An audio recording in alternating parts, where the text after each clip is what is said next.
पहले यानी आज ही के दिन 26 जनवरी सन 1950 को लागू किया गया। मुझे बनाने में लगभग 3 वर्ष का समय लगा। मेरे अंदर 6 मौलिक अधिकार निहित हैं। आज हम उन्हीं मौलिक अधिकारों के बारे में जानने वाले हैं। उनमें से पहला एक समानता का अधिकार है। तो चलिए समय व्यर्थ ना करते हुए समानता के अधिकार को शुरू करते हैं।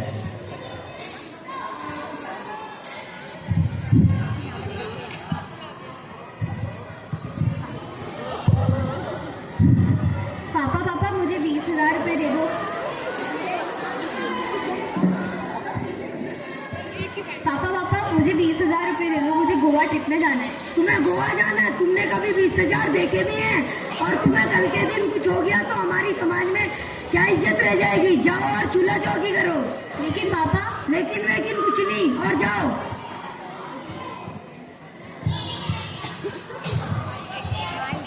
पापा मुझे भी घूमने के लिए दुबई जाना है। मुझे 50,000 रुपए चाहिए। तुम्हें 50,000 चाहिए? तुम 60 ही ले जाओ, और कम पड़ेंगे तो मुझे कॉल करना, मैं तुम्हें फोन पे कर दूंगा। ठीक है पापा। पापा आपने ये क्या किया? उसको तो भेज दिया और मेरे को यहाँ रोक दिया। तुम लड़की हो और लड़का? लड़की हूँ तो क्या हुआ? मुझे भी समानता का अधिकार है। क्या समानता का अधिकार? हाँ, समानता का अधिकार, समानता का अधिकार।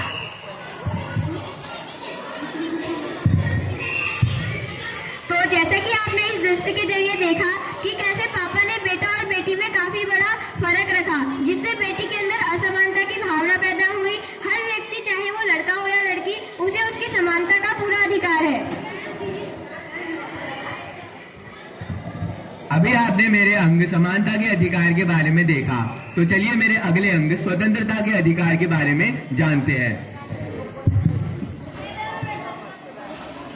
अरे मम्मी जल्दी देखो, मेरे को एक हल्द्वानी की बहुत ही अच्छी यूनिवर्सिटी से एडमिशन का ऑफर है। मम्मी मुझे भी पढ़ना है। मम्मी अगर मैं चले जाऊंगी ना मम्मी, मेरा फ्यूचर बन जाएगा। मम्मी प्लीज मेरा एडमिशन करवा दो। तुम्हें ऑफर तो आ गया है, क्या तुम्हें लगता है कि इसके लिए तुम्हारे पापा कभी भी मानेंगे? मम्मी कैसी बातें कर रही हो? तभी तो मैं आपसे कह रही हूँ ना, आप कहोगे पापा से तो आप पापा जरूर मान जाएंगे। मम्मी प्लीज एक बार पापा से बात करके तो देखो। मैं बात तो कर लूंगी, लेकिन तुम्हें भी उनका सारा कहना मानना पड़ेगा।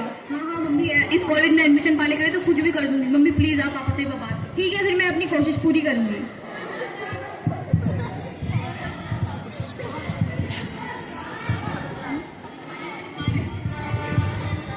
अजी सुनते हो, ये लो चाय। वो मैं कह रही थी ना, हमारी संध्या के लिए एक बहुत अच्छी यूनिवर्सिटी से एडमिशन का ऑफर आया। क्या वो जा सकती है? क्यों जाना है उसे कहीं नहीं जाना है। हमें उसकी शादी करानी है। लेकिन वो पढ़ना चाहती है। लड़का विदेश में नौकरी करता है, उसकी शादी कराएंगे हम। पापा ये क्या कह रहे हो आप? पापा प्लीज मेरी शादी मत कराओ ना पापा, मुझे अपना फ्यूचर बनाना है। पापा बेटा तुम्हारे बहुत अच्छा रिश्ता है, इससे अच्छे रिश्ते नहीं मिल सकते तुम्हें। लेकिन पापा मेरे को भी तो अपनी पढ़ाई पूरी करनी है ना। मैंने कहा ना, जाओ चुपचाप, वरना तुम्हारी सारी किताबें जला दूंगा। मम्मी आप पापा से कहो ना, वो पढ़ना चाहती है। तुम शांत हो जाओ, मैंने तुमसे पूछा।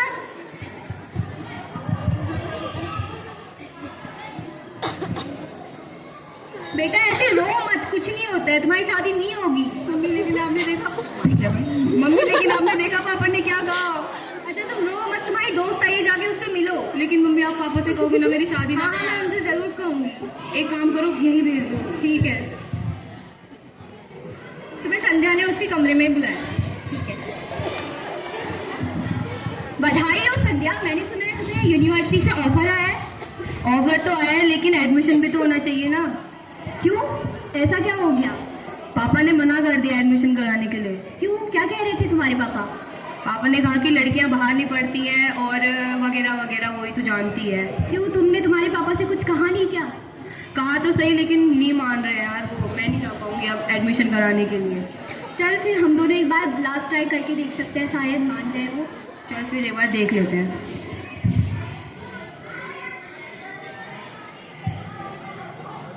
आंटी नमस्ते। अंकल नमस्ते। अंकल मैं संध्या की फ्रेंड हूँ। मैंने सुना है उसको यूनिवर्सिटी से ऑफर आया है, पर आप उसे भेज नहीं रहे हैं। ये हमारे घर का मामला है। वैसे भी संध्या के बहुत अच्छा रिश्ता आया है। मैंने माना कि मैंने पहले आपसे खूब बता दिया कि मैं उसकी फ्रेंड हूँ, और फ्रेंड होने के नाते मेरा ये कर्तव्य बनता है कि मैं उसकी हेल्प करूँ। हम अपनी बेटी की खुशी चाहते हैं। खुशी? क्या आपने संध्या से एक बार भी पूछा कि उसकी खुशी है?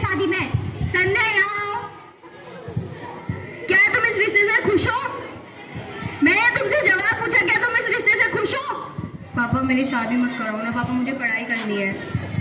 देखा, आपने सुना, उसको भी पढ़ने लिखने का अधिकार है। हमारे संविधान में 6 मौलिक अधिकार दे रखे हैं, उसमें से दूसरा अधिकार है स्वतंत्रता का अधिकार, जिसके तहत कोई भी लड़की बाहर पढ़ लिख सकती है। उसको भी इतना अधिकार है। क्या स्वतंत्रता का अधिकार? हाँ हाँ, स्वतंत्रता का अधिकार।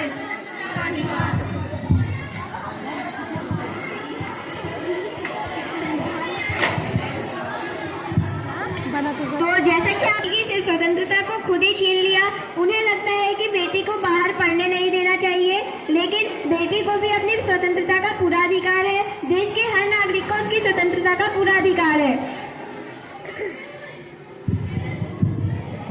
अभी आपने मेरे दूसरे अंग स्वतंत्रता के अधिकार के बारे में जाना, जिसके तहत हर एक व्यक्ति को स्वतंत्र रूप से कार्य करने का अधिकार है। तो चलिए मेरे तीसरे अंग धार्मिक स्वतंत्रता के अधिकार को जानते हैं। पकड़ यार मेरे हाथ जय में। गणेश जय गणेश जय गणेश देवा, माता की पार्वती पिता महादेवा, माता की पार्वती पिता महादेवा। जय चलो भाई चलते हैं, घूमने चलते हैं। इलाके में घूमने चलो चलते हैं।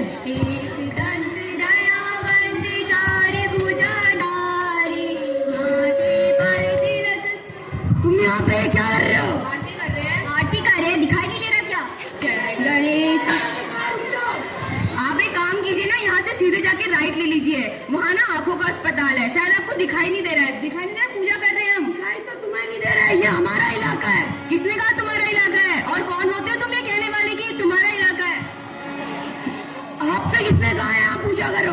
एक मिनट, ये इलाका ना हमारा है ना तुम्हारा है, ये सरकार का इलाका है। सरकार सभी को अपने धर्म का प्रचार प्रसार करने देती है। ऐसा कहाँ लिखा है? ऐसा संविधान में लिखा है, धार्मिक स्वतंत्रता के अधिकार के अंदर लिखा है। क्या धार्मिक स्वतंत्रता का अधिकार? हाँ हाँ, धार्मिक स्वतंत्रता का अधिकार, धार्मिक स्वतंत्रता का अधिकार।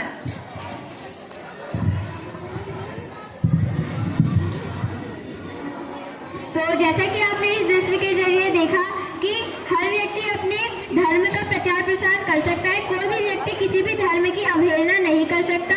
हमें हर धर्म का सम्मान करना चाहिए, इसी के अंतर्गत धार्मिक स्वतंत्रता का अधिकार आता है। अभी आपने मेरे तीसरे अंग धार्मिक स्वतंत्रता के अधिकार के बारे में जाना, जिसके तहत सरकार धर्म को प्रचार प्रसार करने की खुली छूट देती है। तो चलिए मेरे चौथे अंग संवैधानिक उपचार के अधिकार के बारे में जानते हैं।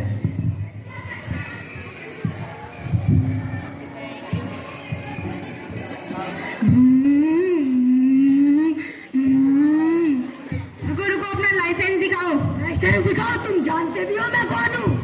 तुम सलमान खान हो, शाहरुख खान हो, जो मैं तुम्हें जानूंगा? सलमान खान या शाहरुख खान नहीं, डीएसपी का भतीजा हूँ मैं, तुम जानते नहीं हो। सॉरी सॉरी सर, आप जाइए। अरे ये तुम क्या कर रहे हो? सर वो डीएसपी के भतीजे हैं। अरे डीएसपी का भतीजा, प्रधानमंत्री का भतीजा, उनसे हमारा क्या? संविधान सबके लिए बराबर है, इसे जेल के अंदर डालो।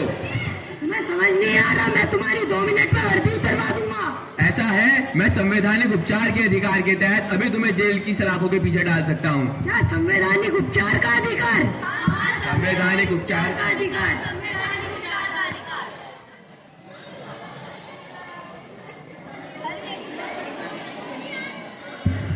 हर व्यक्ति चाहे वो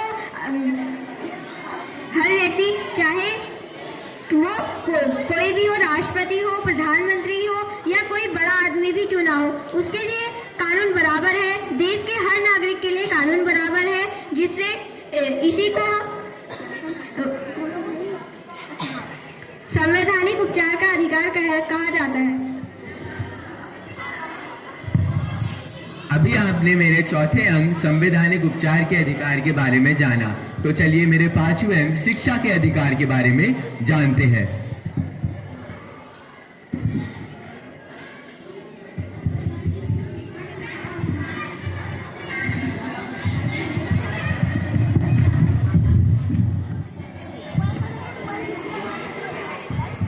जी ये फर्स्ट ईयर के क्लासरूम कहाँ है? तुम्हें तो आज से पहले कभी नहीं देखा।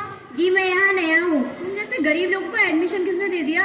जी मैं यहाँ स्कॉलरशिप के पैसों से पढ़ूंगा। हाँ, स्कॉलरशिप के पैसों से पढ़ भी लोगे, लेकिन कब तक पढ़ोगे? कभी ना कभी तो तुम्हें अपनी जेब से पैसा खर्च करना ही पड़ेगा। भले ही मैं एक गरीब परिवार से हूँ, लेकिन मेरे को भी शिक्षा का पूरा अधिकार है। मैं आखिरी बार कह रही हूँ, तुम्हें इस कॉलेज में एडमिशन नहीं मिलेगा। और किसने कहते हैं कि तुम जैसे गरीब लोगों को उच्च शिक्षा का अधिकार है? चाहे गरीब हो या अमीर, हर व्यक्ति को उच्च शिक्षा का पूरा अधिकार है। क्या शिक्षा का अधिकार? हाँ, शिक्षा का अधिकार, शिक्षा का अधिकार।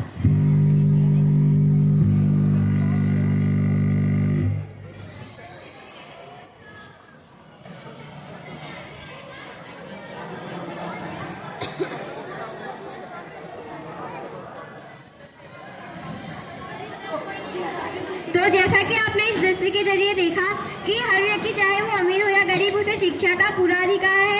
हर व्यक्ति अपनी शिक्षा को ग्रहण कर सकता है। कोई भी व्यक्ति किसी भी व्यक्ति की शिक्षा के खिलाफ आवाज नहीं उठा सकता। यह मेरा 5वां अंग था, शिक्षा का अधिकार, जिसके तहत सभी शिक्षा ले सकते हैं। तो चलिए मेरे आखिरी तथा अंतिम अंग, शोषण के विरुद्ध अधिकार के बारे में जानते हैं। पापा कहते थे बड़ा नाम करेगा, बेटा मेरा। अरे ये क्या, मेरे से गिलास गिर गया, आपको मालिक मेरे को छोड़ेंगे नहीं। ये क्या किया तुमने? मेरा कांच का गिलास तोड़ दिया। तुम रोज ऐसा ही करते हो। अरे मेरे से गलती हो गई मालिक, मेरे को छोड़ दो। मैं तुम्हें नौकरी से निकाल दूंगा। अरे नहीं मालिक, मेरे को नौकरी से मत निकालो। अब मैं तुम्हें छोड़ूंगा नहीं। अरे ये तुम क्या कर रहे हो? एक तो इतने छोटे बच्चे से तुम काम करा रहे हो और ऊपर से इसको मार भी रहे हो। मैं इसको काम के बदले इसे पैसे देता हूँ और ये हमारा मामला है, तुम बीच में टांग मत अड़ाओ। लगता है तुम्हें पता नहीं है कि 14 साल से कम उम्र वाले बच्चों से काम कराना अपराध है। ऐसा कहाँ लिखा है? ऐसा मौलिक अधिकार के अंतर शोषण के विरुद्ध अधिकार में लिखा है। क्या शोषण के विरुद्ध अधिकार?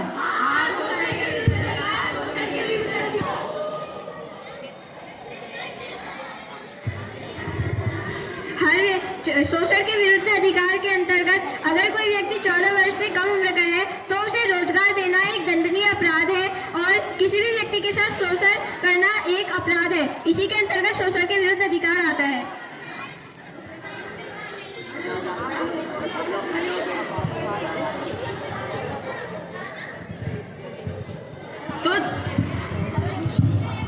तो जैसा कि आप सभी ने हमारी छोटी सी प्रस्तुति के द्वारा जाना कि हमारे संविधान में मौलिक अधिकार भी शामिल है।